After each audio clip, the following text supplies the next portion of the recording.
Hi there, I'm Stacy McDonald, and thanks so much for joining me and the angels for our time together. Uh, it's it's interesting to me because, and I'll share these notes and a picture just on my Facebook page together with the angel cards that we're going to pull in a few moments.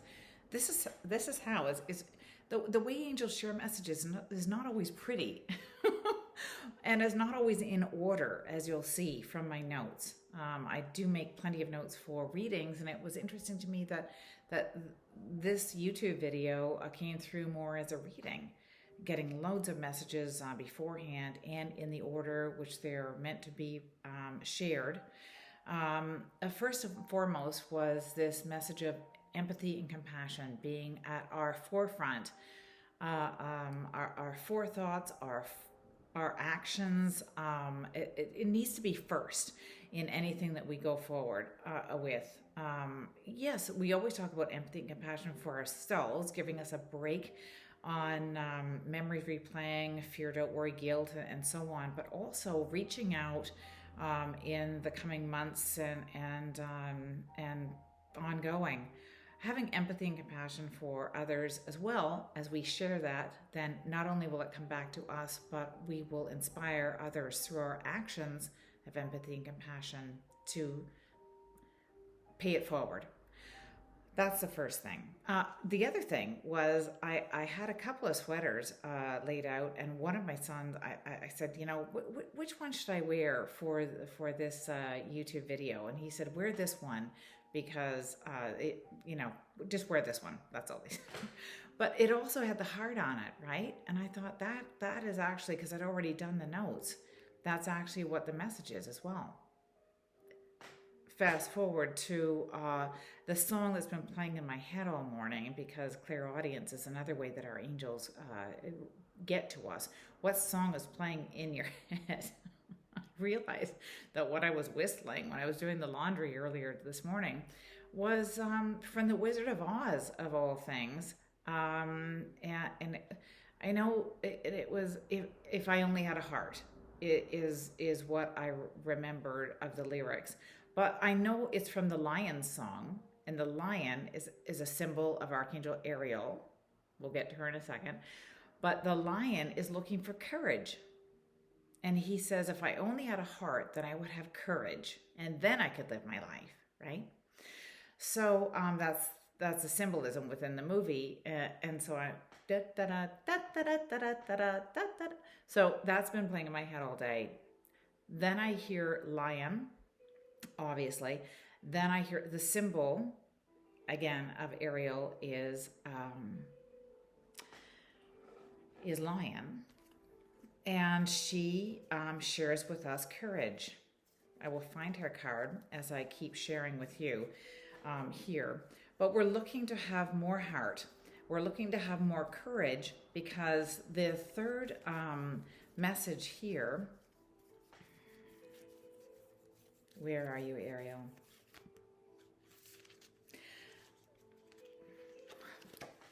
Right at the top. I skipped right by. This is Ariel.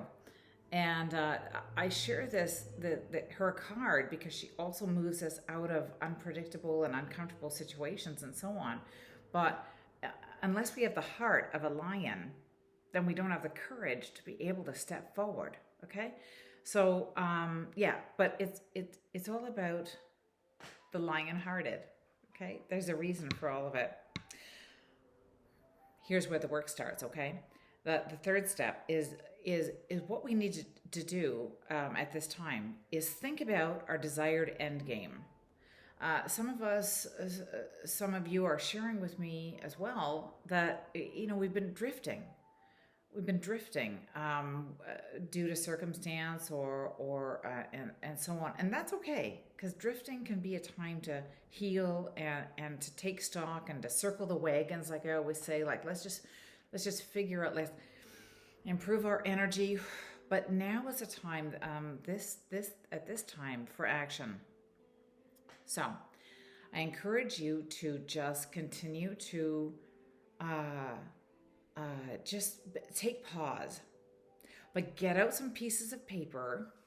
Doesn't have to be fancy, obviously, But get out a piece of paper and think about your desired end game. No limits and no how. Well, I don't know how I do that. Doesn't matter. What's your desired outcome? What would you like to have happen? There might be one thing, there might be two things, there might be three things. Just jot them down loosely. Just because you write it down means all of these busy head spaces and thoughts are out of your head and on paper. What's your desired outcome? I typically don't write down one because old souls or even middle souls have a bunch of desired outcomes. I could do this, or I could do this, I could do this. I could be very happy doing any of the one. I don't know how to do any of those things. But then take a beat, take a few days, because this is an ongoing, it's probably going to take 3-4 weeks. But just leave the papers out.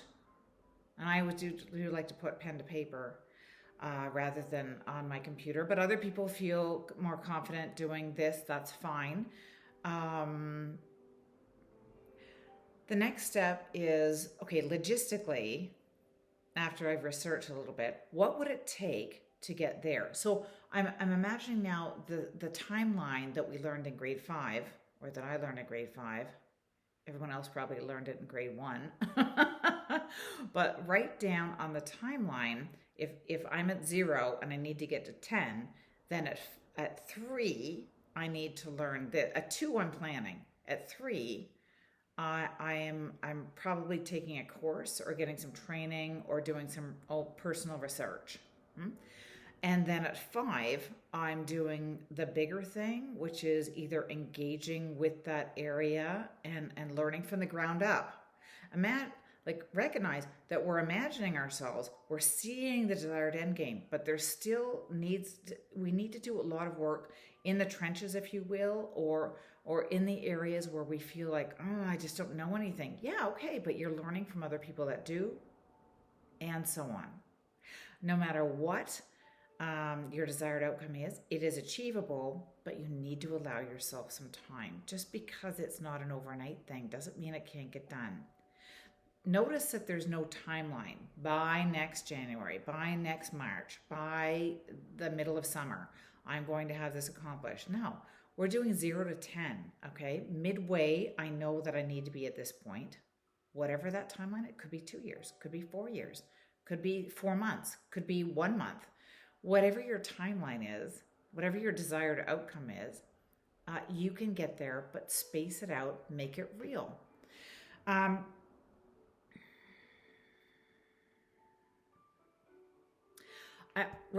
jot down in the side notes. So you're writing down what absolutely needs to happen.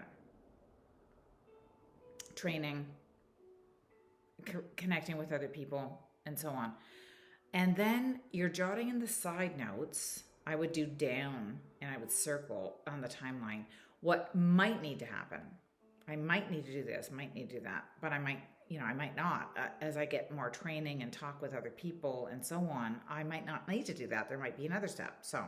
And we can redo the timeline at any point in time. But leave lots of gaps in the timeline because life circumstance and angel input and our own creative ideas and situations that occur for us, things that pop up. I call it angel light switch moment. As we are learning and going forward, will come up and it's like, yeah, okay, good. That's an opportunity. I'm going to take that, right? But that's an opportunity that you made together with your angels because you created the timeline and you're following the steps forward. I strongly encourage this at this time. Let's connect with one of the archangels that is connecting with us at this moment, okay? I see it. It just popped down, but I can still see it. Archangel Metatron, I believe. Yes. Prioritize. And again, I will post my notes for whatever they're worth for whoever is game enough to be able to read them on my Facebook page together with the cards that we pull at this time. Prioritize, Archangel Metatron. That's what we're talking about. Build the timeline. And I'm wearing amethyst crystal, and also citrine for self-confidence. But amethyst crystal, amethyst crystal, amethyst crystal behind me, because that's all about inspiring third eye chakra to be able to see our future, see the desired outcome. Then it's all about be able to prioritize our action steps forward. But what helps us to do that is self-confidence. And that is Archangel Ariel as well with solar plexus chakra. But Archangel Raphael, amethyst, helps us to use that third eye chakra to dream. Not only dream at night, but dream through the day to envision and be able to see that the next step. Bing, I got my correction bell. I don't have it with me because I'm not in my usual space, but I hear my service bell ding. We don't need to see the next step as I shared in the timeline. We just need to see some of the steps that logistically make sense as we do our research, and then the timeline will fill itself in over the next few weeks. But if you've been drifting a little bit, as we all do from time to time, and maybe more often than that if you're me, then it's like then you're allowed to just like take another 2-3 weeks and just fill it in. But do take action on that part. Otherwise, you're just continuing to drift, okay? So prioritizing, Archangel Metatron. Archangel Metatron works with psychic and sensitive adults and kids, and helps adults who work with psychic and sensitive children. But in this case, he's really working on spiritual pathway. Whether you want to continue your journey on a spiritual pathway, that can happen no matter what area you're choosing to your area of interest to be. Whether you are working in construction or grocery or a teacher or politics or what have you, your spiritual journey is always within you. We're always learning, we're always growing together with the angels. Prioritize is the big thing for this reading, this message today, because it's so important that we are able to do this going forward, to do this exercise in order to go and grow forward. Let's pull one more Archangel card quickly. Let's see. What pops to us? Clearly, oh my goodness. Breathe, Archangel Raphael.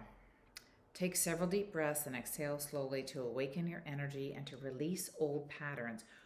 This is, yes, breathing, meditation, and so on.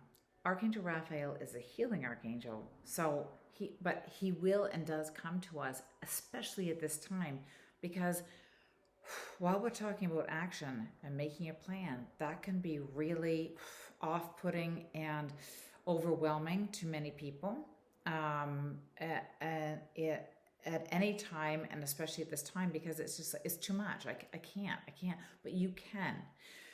If you breathe and take a minute and just spend the next few weeks just putting ideas down on paper, they will come to you. They don't have to be the perfect answer. We're not looking for the perfect answer. We're looking for an answer. So do your research and spend time with your dreams and goals firstly. And then just put something down on the timeline, anything. But breathe your way through it. They're willing to help you, but you need to breathe to help them to connect with you. And as you do so, then Archangel Raphael is healing you.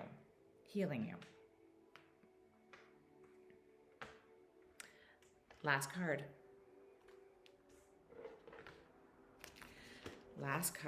Let's see. From a different deck, one of my faves. It's the first card. That almost never happens. 5 of Gabriel, throat chakra. A challenge you can resolve. Withdraw from the drama of others. Have patience with yourself and those around you. With our empathy and compassion message from earlier, we're talking about speaking our truth to other people, showing our empathy and compassion, and receiving that back from our angels as we do so. As we do so, we're doing their work. And as we do their work for them, then we're also receiving back energy from the angels. So, using your throat chakra to write, Archangel Gabriel also shares the writing component as well as the speech component. It's all about messaging, isn't it? So build your timeline. Love you all. Do the steps. Allow the angels to work through you and allow the energy to continue to create this cyclone of energy, this circle of energy for you to move forward at this time together with your angels. I love you all and wish so many blessings your way, shining angel light out to each and every one of you, always and especially today. Thanks for joining.